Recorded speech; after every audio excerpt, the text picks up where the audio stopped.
بسم الله الرحمن الرحيم لا حول ولا قوة إلا بالله العلي العظيم الحمد لله رب العالمين صلى الله على سيدنا محمد وآله الطيبين الطاهرين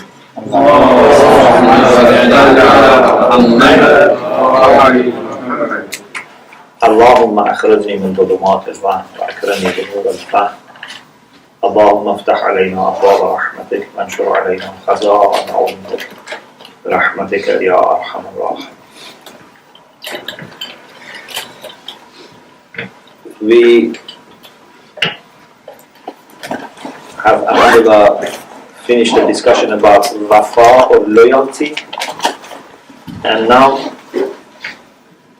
from this week, maybe for a few sessions, we'll talk about how to study, how to do Mubāḥatha, and then inshallah we go back to the regular topic that we had. Today I want to speak about the significance of Mubāḥatha and some of the techniques that we should use in Mubāḥatha. In our traditional way of study, the way that we have been over centuries learning Islamic sciences, we have some techniques, some manners that are maybe exclusive. Maybe some of them exist in some traditions, but not very common nowadays in modern education. But as a whole, it seems something that is not very much available today. Maybe some of it are. For example, in our traditional way of learning, the relation between teacher and students is a very, very special relation. There is intimacy, but also maximum respect. So sometimes students love their teachers more than their own parents. Okay? Sometimes the teachers become their role models. There is love, there is respect, but unfortunately we see this is not very much emphasized on, or even it's not important in modern way of education. So people treat their teachers just as a classmate or as a friend, and they call them with, small names, they can, even make fun of their teachers. They can talk a bad way in the absence of teacher. Basically, there is not that much respect. I'm not saying it's always just like this. I'm not saying that there are no,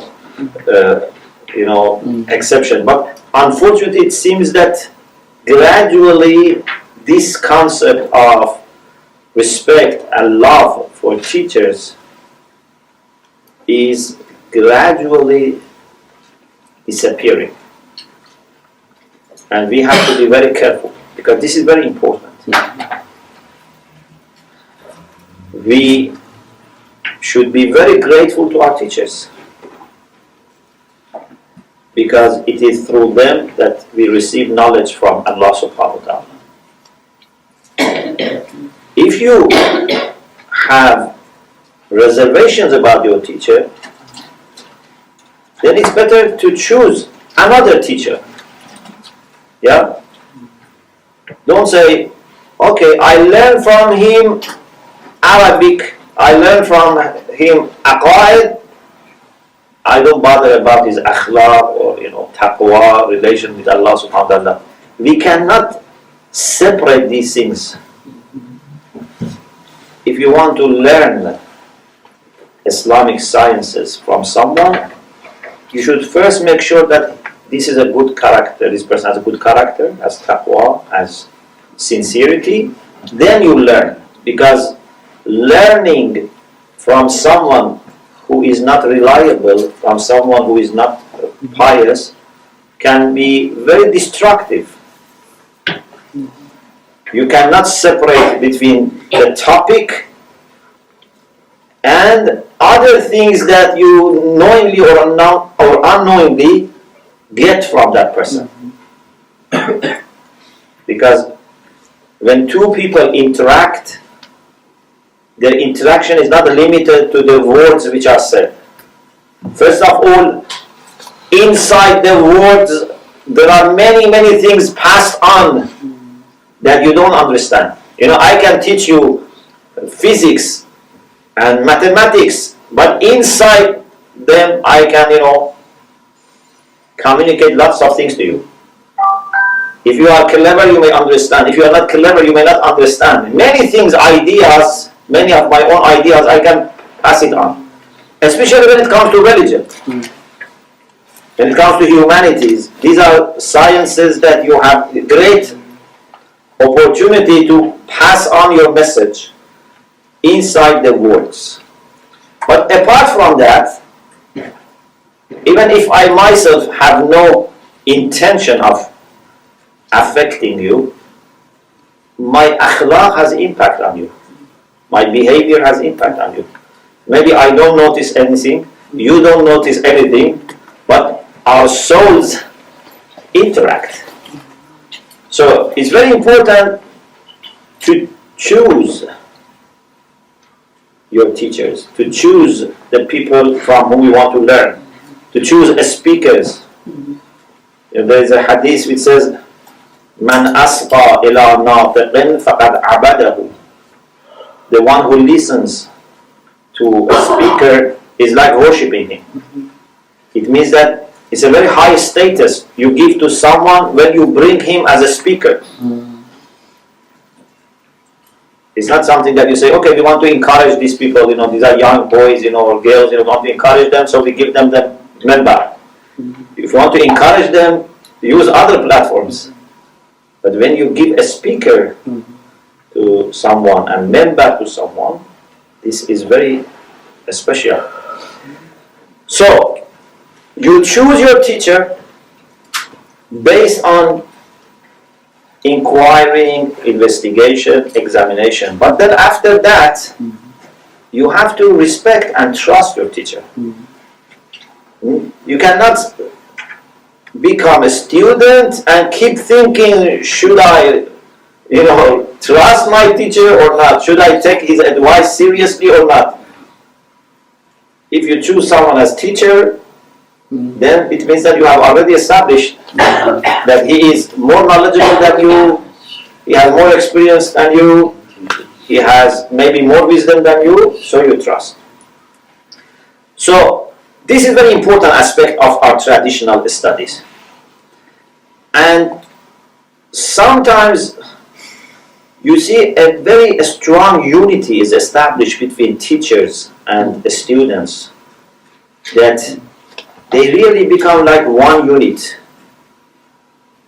If you look at, for example, Imam Khomeini and his students, you see his students were prepared to die for the causes that Imam Khomeini had.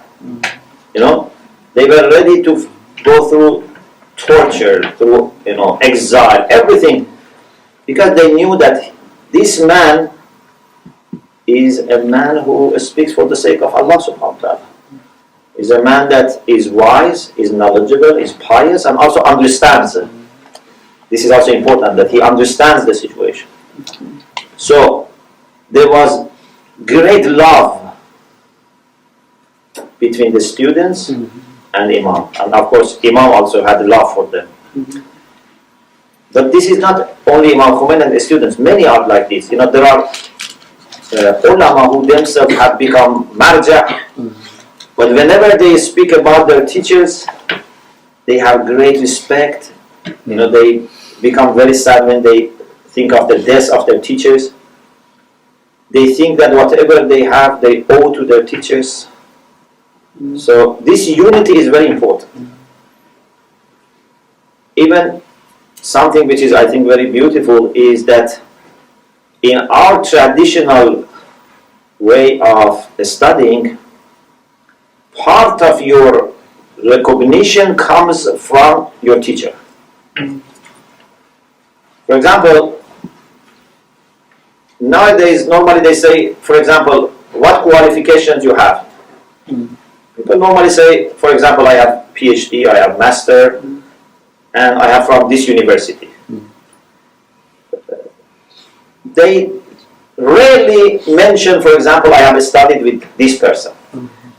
Why? Because individuals are not very important. Normally you have many different teachers, and maybe one teacher you have studied with him for example, was your supervisor, so you have spent more time with him, but you are not that much affected by his personality.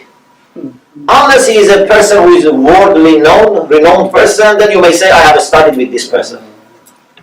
But in our tradition, you stay with a teacher for some time, some years, and then somehow your belonging to that circle becomes part of your identity. So if you want to introduce yourself, you say, I'm a student of so-and-so. So that gives an idea to people that what type of training you have gone through, what type of depths you have based on your teacher. Of course, sometimes people cheat here. So maybe they saw once one person say, I was a student of so-and-so. But this is misuse. Otherwise, those who are really learned, they always feel in debt to the teacher, and they try to keep this association in place. In dunya, you are proud of being a student of that person. In akhirah, inshallah, you will benefit from also shafa'ah of that teacher. So this is a very important aspect, this respect. The other aspect which is very important is you study because you want to study. There is no force. Even in the past, even in our time, to some extent, but more so before us, we didn't have any registration. You decide, for example, I go to this lesson, I take 2 lessons or 3 lessons every day or 4 lessons, how much I study, how much I teach. No one is even registering you. It's your own motive. Even in the past, we didn't have formal exams.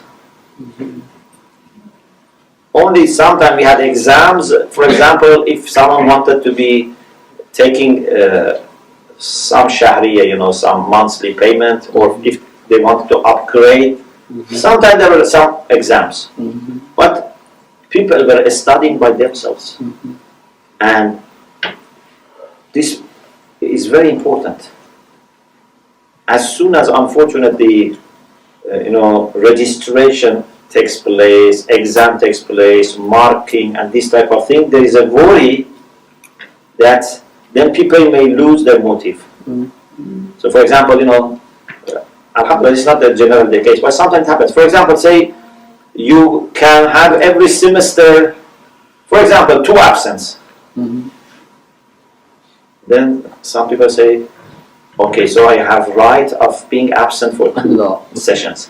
This is not the right. It's not the right that you have. This is a tragedy that you are absent for 1 session. Okay? So the motive was coming from inside. Even sometimes you had to persuade your parents, to get permission to go to Jose. You had to, go through lots of difficulties in order to study. So this is also very important. The personal motivation is very important. And if someone does have this, he would study day and night, holidays and weekdays, summer or other seasons. As soon as you get opportunity, you should study, because this is the way you have decided. When you decide to do something, do it with all your heart, wholeheartedly. Yeah? Allah subhanahu wa ta'ala says, Ya Yahya khudh al-kitabah biquwwah. Khudhu ma ataynakum biquwwah.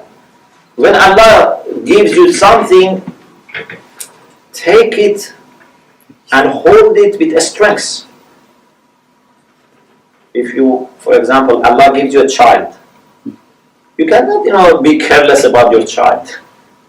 Now that you have a child, you have to be fully responsible. Take it seriously. If Allah has given you opportunity for a study, take it seriously. There is no middle way. Say, I want to study, but I want also to be relaxed. Doesn't work. You have to take it seriously. It's like, for example, when you drive. When you drive, you cannot, say, I want to be careless. I just want to drive. And I don't want to think about it. I don't want to concentrate on driving. Then you may kill people. You may kill yourself. So in the case of knowledge, it's very important to be dedicated to study wholeheartedly. Keep that personal motive always there. Not to forget our initial intention. This is also a very important thing. Sometimes we start with good intention, but gradually we get used to doing things and we forget why we are doing them. We go, for example, for Jose with pure intention of learning and getting closer to Allah subhanahu wa ta'ala by the way of teaching and learning and practicing. Then gradually it becomes a habit. People do different things. I have my habit of going to Jose. I want a job, for example. I want to be busy. So this should not happen. Every year we should have better understanding of our intention. If there were doubts in the beginning, in future should be less. If there was no clarity, in future should be completely clear. Not that na'udzubillah it's vice versa. First we are very fresh, very sincere, very alert, then gradually everything becomes loose. Okay, these are some basic things that we have to remember.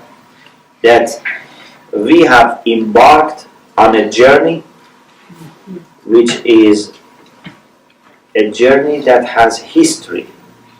We have not started Jose, for example, in London for the first time in history. Yes? We have a tradition, a legacy, and we have to follow the example set up by our great scholars, by great leaders of Hosas.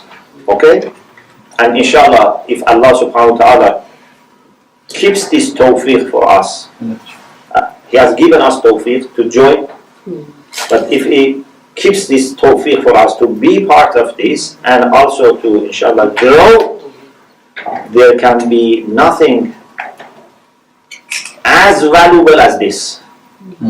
There is nothing like this in the whole world, with the respect, all the respect that we have for other things, other activities, but nothing is like the learning and teaching.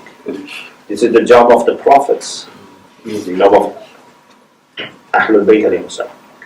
Okay, one of the things that we need to remember is that this type of learning needs fellow travelers, fellow learners. It's a journey that we have to go together. It's very, very difficult. I'm not saying it's impossible, but it's very, very difficult to do it on your own. we need a community of learners. We need a circle of learners. We need teachers. We need other students. I don't know, have you noticed this or not? Had it not been other brothers and sisters around you who want to learn, you wouldn't have this experience that you have now. If you were just you and a teacher, it's not the same experience. It's like a person who goes to Hajj, and just on his own, or with one guy, or you go with a group. If you have a group who are prepared, who are kind, who are helpful, you can help each other, you can rely on each other, it makes the experience totally different. This journey that we have is a journey that we should do it together. Every person here is important. So, if you study properly, if you have good akhlaq, it's not only good for you, it gives positive energy to others. Even teacher benefits from good students. If a teacher comes to the class and has in front of him good students, the teacher gets inspired. If you in front of you there is no one, or there are people who are not, good students, your energy is drained. So, every person is important. So, inshallah, when you study, when you keep, for example, doing your homework, assignments, exams, you are punctual, have this intention that not only I want to study properly, but also I want to be a good example for other people. I want to give good, energy to other people. I want to encourage my teachers. I want to encourage the admin, because in this way you can help them. And if you don't study, tell yourself, I am wasting my own life. I am betraying my parents and family. I am betraying my teachers and admin. I am giving bad name to all Hausa people. Remember all these things. So, this is something that we do as a team. When we reflect on teachings of Ahlul Bayt alayhimus salam, we find that there is great emphasis on Mudhākaratul ʿIlm. One of the things which is very important is Mudhākaratul ʿIlm. Mudhākara means you remember something and remind your friend. He remembers something and reminds you. Mudhākara is bāb al-mufā'ala. Okay, bāb al-mufā'ala yadull 'ala al-musharaka. Okay, means they keep reminding each other. What does it mean? It means that when we are alone, we tend to forget. Yes, human beings easily forget things. But when we have other people to remind us, then inshallah we can be saved from forgetfulness. Because the greatest danger comes when we are heedless. Nisyan and ghafla, forgetfulness and heedlessness, these are two destructive things. So Mudhākaratul ʿIlm is very important. Let me read for you some hadith. One hadith is in Bihar al-Anwar. Allāma Majlisi in the first volume quotes this hadith from Rasulullah sallallahu alaihi wasallam.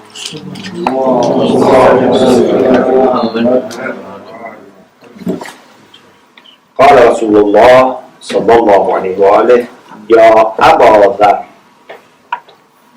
أو أبا ذر الجلوس ساعة عند مذاكرة العلم.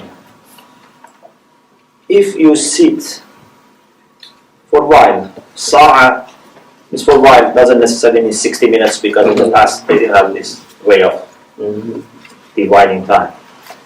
If you sit for some time for مذاكرة العلم, for scientific discussion, okay? Something on Akhlaq, on aqaid, on tafsir, these things. أحب إلى الله من قيام ألف ليلة. This is more loved by Allah subhanahu wa ta'ala than keeping 1,000 nights awake and doing ibadah. What type of ibadah? يصلى في كل ليلة 1000 ركعة. If you keep awake and every night say 1,000 rak'ah of prayer.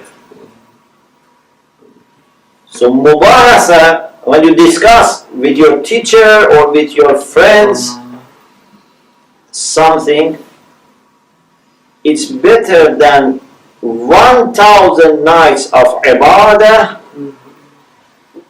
if you manage to do 1,000 rak'ah in every night.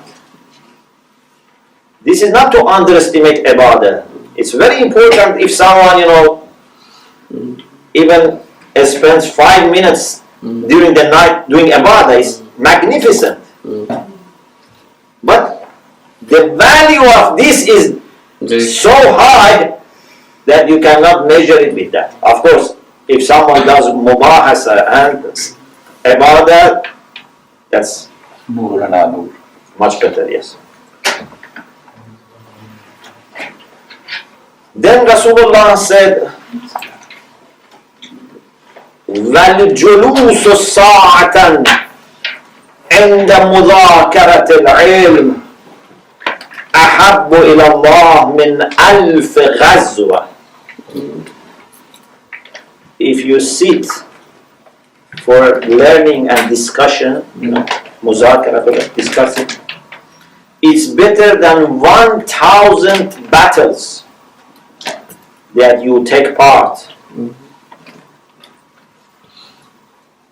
There are many soldiers in the world, but if there is no knowledge, there is no orientation, they can just be used in order to do mischief. If there is no knowledge, there is no understanding. The greatest battle is battle against jahl, against ignorance, against shaitan, against nafs ammara. And the people who spend time and energy and life on learning, these are the people who are heroes. وَقِرَاءَةِ الْقُرْآنِ كُلِّهِ. Even it's better than reciting the entire Quran. If there are two people, one of them says, I have to do my Mubāḥatha. Now, from 10 to 11 in the morning, or 5 to 6, I have Mubāḥatha. Another person says, I have to read the entire Quran. It takes me, 20 hours then. Rasulullah says, Mubāḥatha is more loved by Allah subhanahu wa ta'ala. Of course, this is not to underestimate the recitation of the Quran. That must be done. But this is to tell people, take this also seriously. Abu Dharr was surprised. قال يا رسول الله مذاكرة خير من قراءة القرآن كله. Is this kind of discussion better than reciting the entire Quran? We say Khatm al-Quran, to recite the entire Quran. فقال صلى الله عليه وآله يا أبا ذر الجلوس ساعة عند مذاكرة العلم أحب إلى الله من قراءة القرآن كله 12,000 مرة Allah. is better than reciting Quran 12,000 times. Because these are two different things, and you cannot compare these two. When two things have different qualities, then you cannot compare them.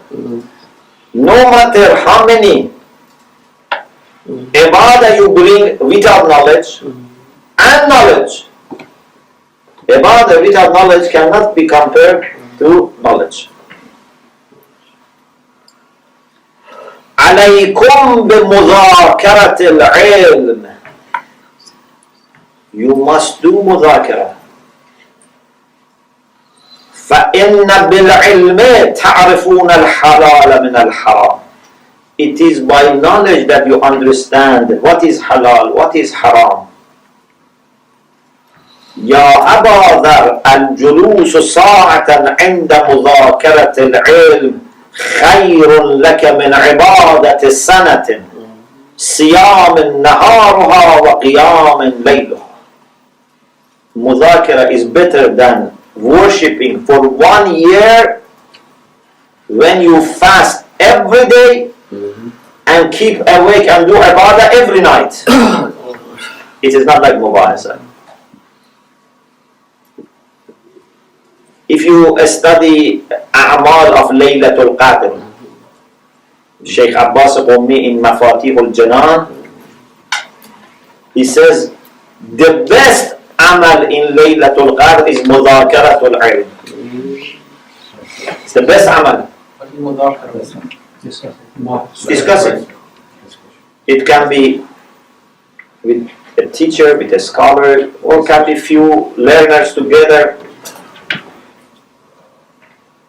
Then Rasulullah said, وَالنَّظَرُ إِلَى وَجْهِ الْعَالِمِ خَيْرٌ لَكَ مِنْ عِتْقِ أَلْفِ رَقَبَةٍ. If you look at face of alim, is better than freeing 1,000 slaves.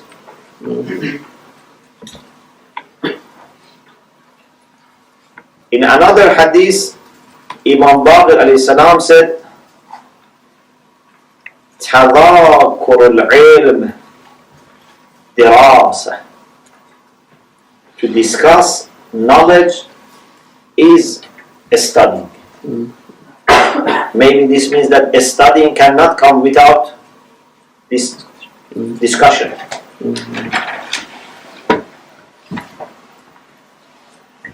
There is another hadith which is very beautiful hadith. I think once I mentioned some of these hadiths in last year. That Amir al-Mu'minin alayhi salam says, I heard from Prophet, طَلَبُ الْعِلْمِ فَرِيضَةٌ عَلَى كُلِّ مُسْلِمٍ. Learning is obligatory. Then hadith continues and says, فَاطْلُبُ الْعِلْمَ فِي مَظَانِّهِ. Seek knowledge in its proper places. When you want knowledge, go to proper place. Don't get knowledge from dirty sources, polluted sources, from black market, from those who smuggle. Take knowledge from proper sources. وَاقْتَبِسُوهُ مِنْ أَهْلِهِ.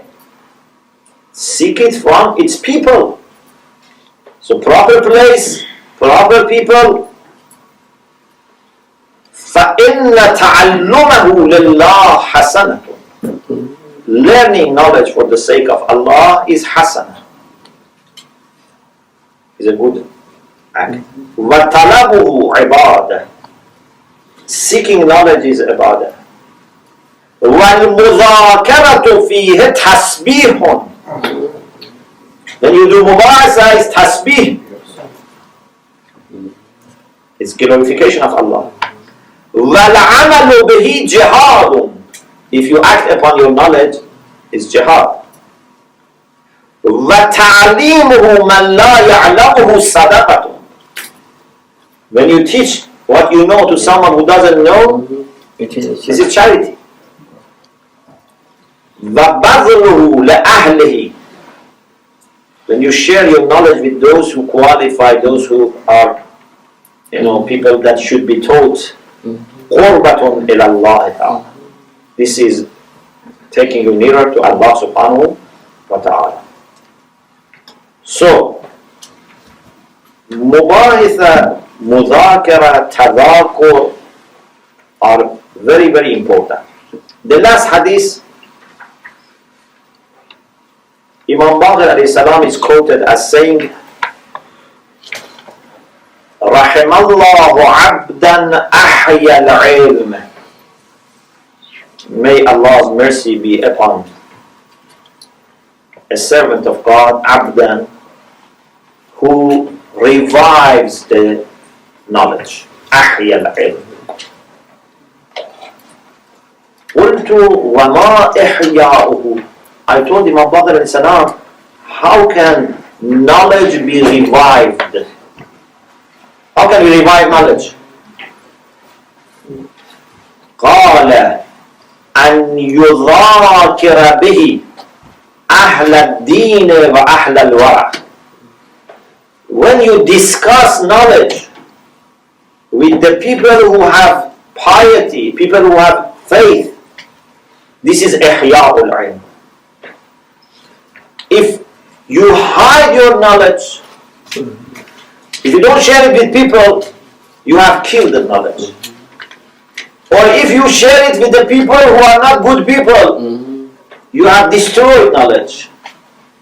But when people who have taqwa, they talk about knowledge, they exchange knowledge, they share with each other knowledge, they discuss, this is ihya'ul ilm. This is revival of knowledge. So this is why it's very important to be always circles of knowledge, not like drops. Drops, if they are left as drops, quickly they are evaporate. But you have to join. I am sure if you were, for example, going to study by yourself, maybe 80% of you would not have studied what you have studied in the last 2 years. 80% if I wanted to do ihtiyat, otherwise I would say 99%. But now that alhamdulillah we are together, we get energy from each other. If I am not going to go to the class today, I say, look, there are brothers and sisters who are going there. What is wrong with me that I cannot go today to the class? If I cannot prepare for exam, I say, there are many people who do this. Why I cannot do this? So I get energy from other people. Maybe they also think the same way. So we are giving energy to each other. But if we were alone, then we would easily be victim in the hands of shaitan, playing with us and not letting us to win this battle against jahl, against ignorance. So, ihya'ul ilm, revival of knowledge, is when you discuss knowledge with people who are pious. This is ihya'ul ilm. Okay, Mubāḥatha is one of the very important styles or manners that we have for learning. Although even our teaching sessions is Mudhākarat, because the teacher comes and discusses, and even there is interaction. I am not very much in favor of people teaching themselves, unless for basic things.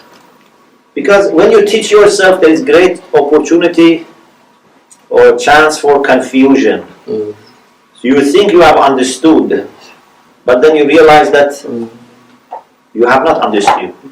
There are two things. One is that when you study, you should have privacy, concentration, not distraction. This is one thing.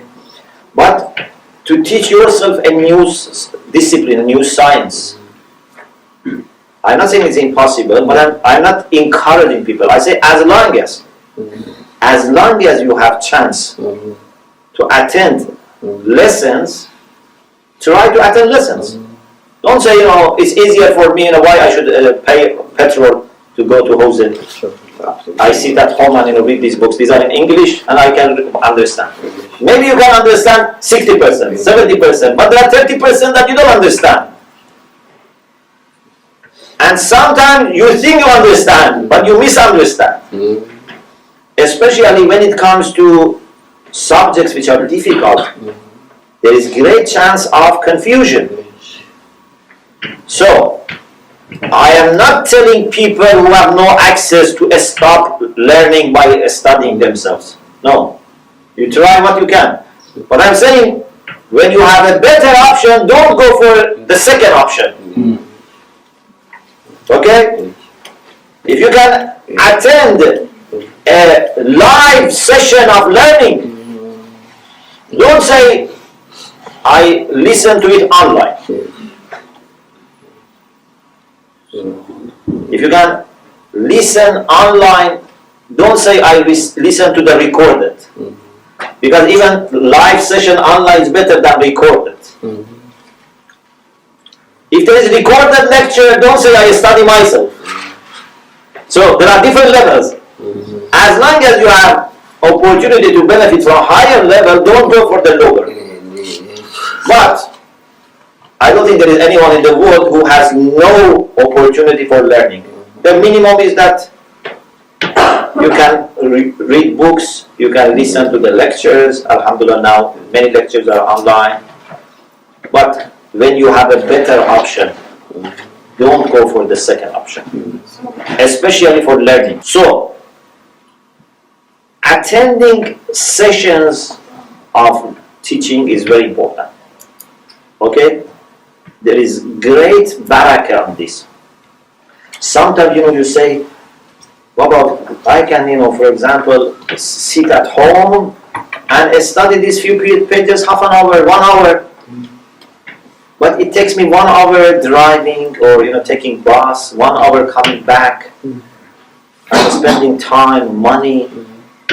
But these are not the same experiences. Someone who attends a session, someone who just at home, reads or listens to the lecture. The experience is totally different. The amount of exposure that you have to knowledge in a live session is not the same. This is for every subject, for any teacher. But when it comes to Islamic subjects, it's even more. Because now if your teacher is a person who is good, so you can benefit from his Akhlaq, you can benefit from his wisdom, you can benefit other things. Sometimes you get energy, you can get light, you get hope, you can get lots of things. Even when you go to a group of mu'mineen, your other problems can be solved. Imagine a person who goes to these majalis of learning, then he would not get, or she would not get depressed. If he has worries, stress, other things, it becomes less and less. So, it's very important to attend these sessions of learning. But it's not enough to just take lessons. Say, okay, I want to learn, for example, aqaid, kalam. I take tens or hundreds of lectures. This is not enough. You have to grasp. Even most intelligent people, even the people who have great memory and intelligence, they cannot rely on just listening once in the class. You need to review. Review is very important. If you study just once, even maybe, for example, then later, for example, with few hours, you can even pass exam. But this doesn't mean that you have learned. Passing exam is something, learning is another thing.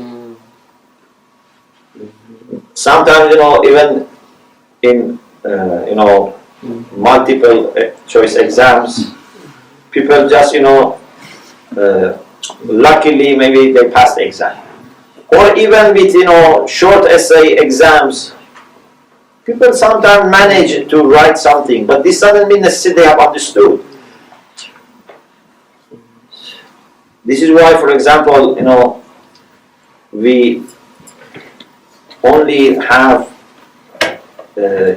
like certification in the traditional way when a person has studied with someone for several years. Someone who has studied someone for several years, then he said, now I certify that he's mujtahid. I certify that he's a scholar. Not just by taking, exams, and getting, some marks. Anyway, passing exam is not enough. Attending lectures is not enough. We need review. We need also to discuss, to have Mubāḥatha. What is Mubāḥatha and why we need to do Mubāḥatha? These are two questions. We mean by Mubāḥatha this. First, let us clarify what we mean by Mubāḥatha. By Mubāḥatha we mean that with some of your classmates, hopefully you have classmates. Sometimes you don't have classmates, okay? Then maybe, for example, you ask someone else to do Mubāḥatha with you. Maybe, for example, your husband, your wife, your brother, sister has already studied these things. So you say, can you do Mubāḥatha with me? But the best is if they are classmates, they attend the same lectures. Because maybe you didn't understand something properly, he or she understood properly. But if one of them is not attending the class, it's not good, Mubāḥatha. It's better to be attending the same class and be classmates. Yeah. Certainly, if it is possible to listen again to the recorded lecture, that is also very good. Because the first time you get main ideas. The second time you get details. Some people in the first time, they just get the jokes. Nothing else. Only jokes remain in their mind. But good students take the main ideas. But the second time you go into details. So it's very good to listen. But Mubāḥatha is still needed. Even if you listen 2 times, 3 times, Mubāḥatha is very important. So you should have a partner for Mubāḥatha. Can be 1 person, can be 2. I think 3 is good size. 4 is also possible, but 5, 6 maybe becomes difficult. Because it's 5, 6, then there is no enough chance for them to present, to interact. So maybe good size is 3 is the best maybe, and 4 is okay, but 5 seems to be more. Unless, for example, there are people who don't have partners, they say, I don't have anyone to discuss, can I join you? That's another issue. But 3 I think is very good size, and 4 is also reasonable. And it's better to be your classmates. But if there's not classmates, someone who has already studied also is okay. Even if you don't you don't have anyone, you should have Mubāḥatha. I am of course exaggerating. Even if it is with an animal. I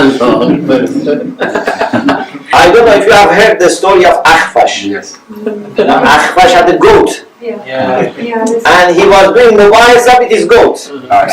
Who's Akhfash? Akhfash is a famous scholar of Arabic language. So, Never. When you're going to listen to and sometimes when someone only listens and doesn't answer, says the goat of Akhwash. So,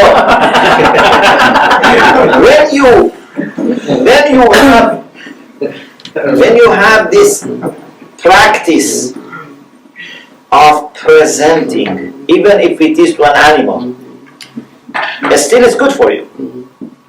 Yeah?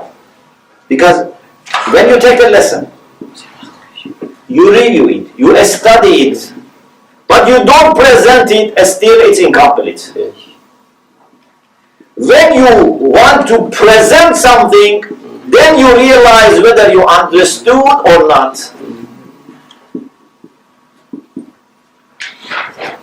The people who can present something means that inshallah they understood. Of course, there are some people who are clever. They present things that they didn't understand.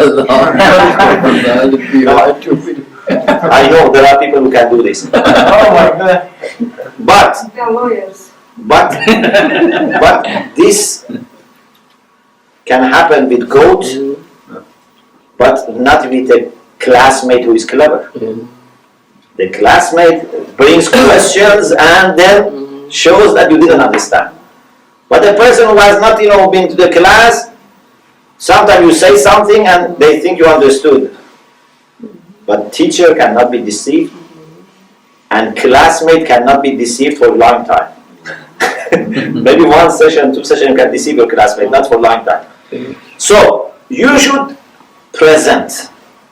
Even if you are alone and there is no one, at least present it. Okay? 5 minutes, 10 minutes, 20 minutes, repeat for yourself the idea. So, if I study, I take notes, okay? And then I close my book. If there are notes, just some bullet points, few words, and then I start presentation. If I manage to do the presentation without, reading everything, again, then it shows that I have understood. Okay? But if I need to read again, or I see that I cannot explain, there is, gap in my arguments, there are things missing, then that's the problem. But the best time to understand the problems is when you have people who are serious with you. If you do presentation for yourself or for a goat, there is a chance that you can be very fluent and fast. Yes? But someone who has been to the class and has listened, then he doesn't need to be actually better than you. Indeed. But you may miss something, he also may miss something, but normally they don't miss the same thing. You miss something, he misses something else. So, in this area you help him, in another area he helps you. Okay, or she helps you. So, Mubāḥatha is, you have 2, 3, 4 partners, and then you study. So, for example, you cannot have Mubāḥatha as soon as the class finishes. Indeed, yeah. It should be before the next class, Indeed. possibly.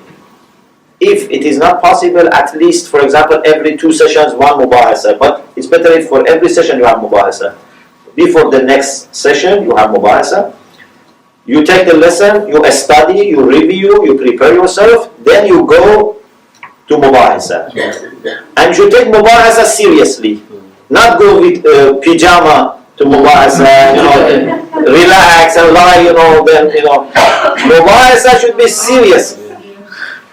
Okay? Well dressed, even if you are in dorm, you should be well dressed, sit properly, as if it's a formal session. On time. Unfortunately, sometimes people come for Mubāḥatha, then half an hour they talk about other things. They waste their time. Mubāḥatha is about the subject. When we finish, Then you can talk. if you have time, you can then talk about other things. Not talk first about other things. So, we go to the meeting on time, prepared, well dressed, very formal. Then, one person should become the teacher. Other people listen.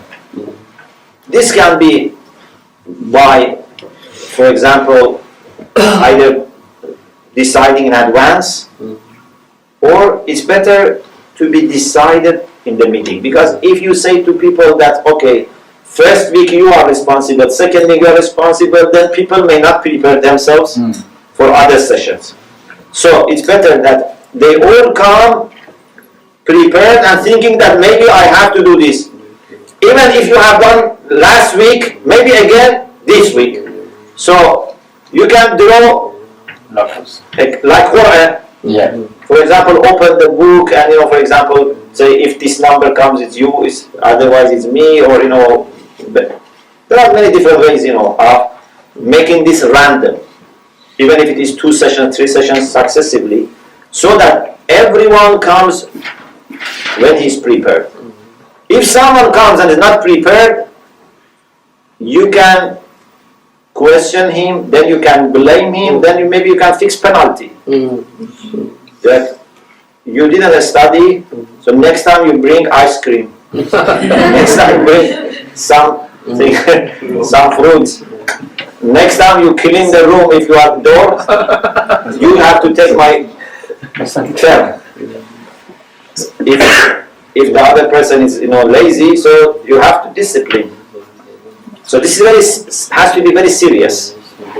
So one person randomly is decided, he starts presenting as a teacher, and you should respect him. Now that he is teacher, you should respect. Don't interrupt him. Let him be able to teach. But you can ask questions. You can say, I think this is not what was. You are making mistake. You can discuss.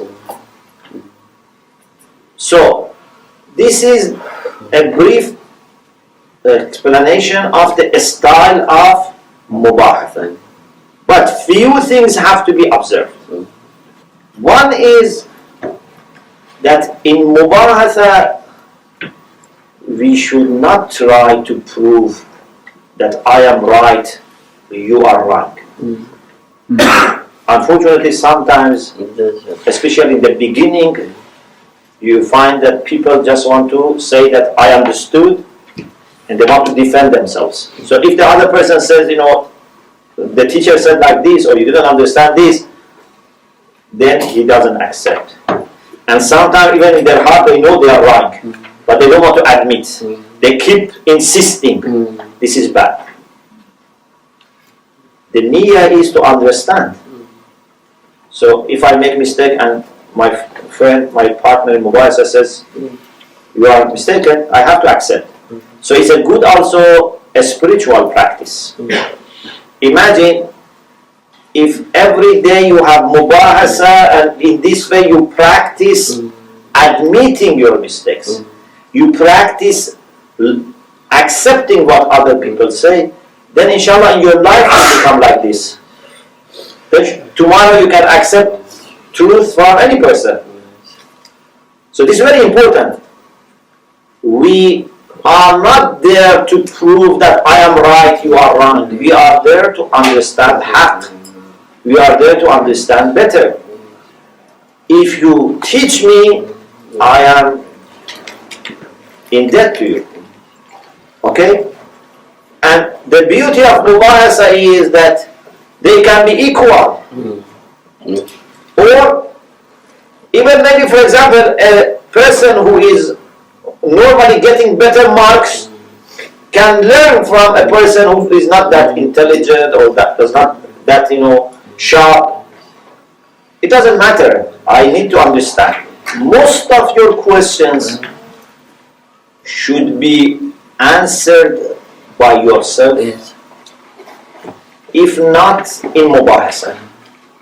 Only maybe few percentage remains for teacher.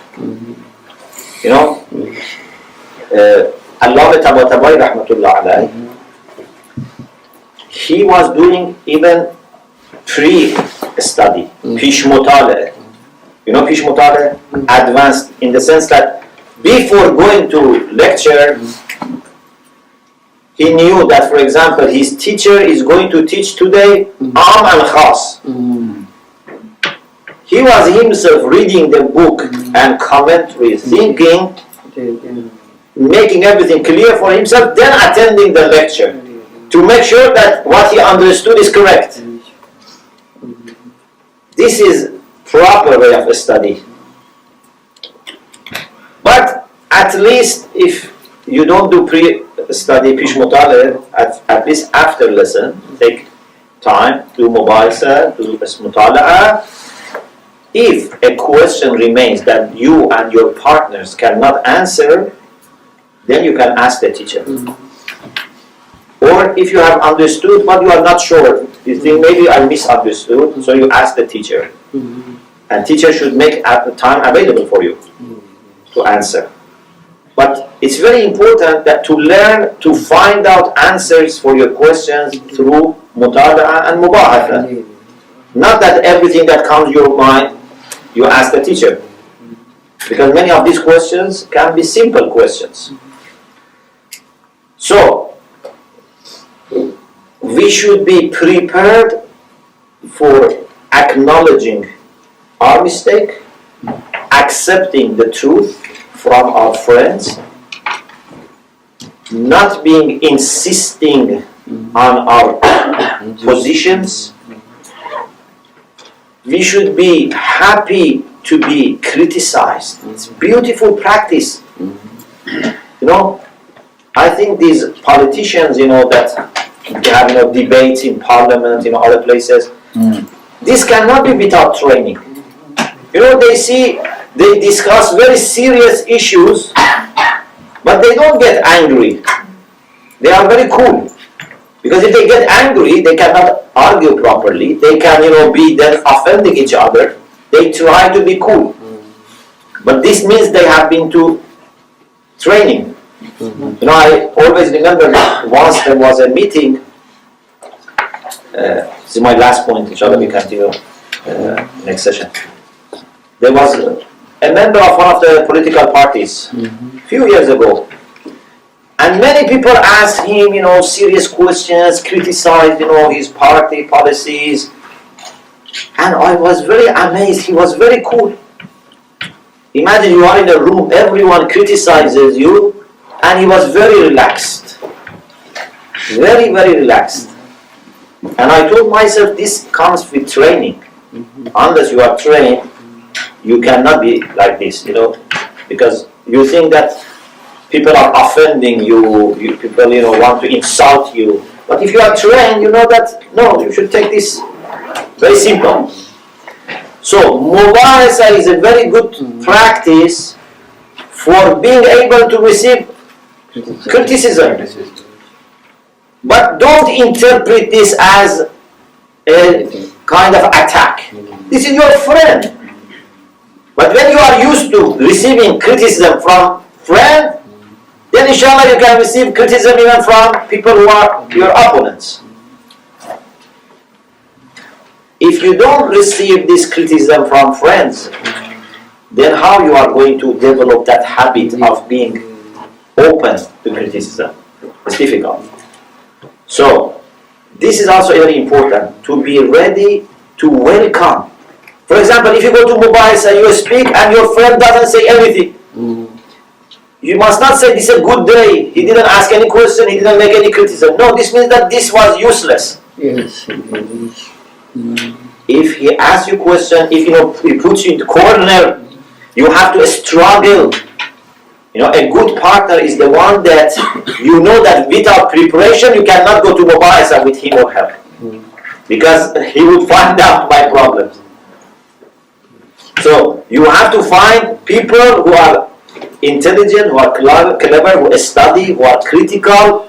These are best people. If you find people who are very passive and very shy and they don't say anything, then you are not going to learn. there are other things that inshallah we discuss next session. We pray to Allah subhanahu wa ta'ala to keep for us this blessing of being involved in learning and teaching, and inshallah include us among the learners, among the people that they use every opportunity to add to their understanding and their love for Allah subhanahu wa ta'ala. And we also ask Allah subhanahu wa ta'ala to make all our ulama, all our scholars, inshallah, with Muhammad and al Muhammad, with maximum mercy, maximum inshallah light. وآخر دعوانا الحمد لله رب العالمين.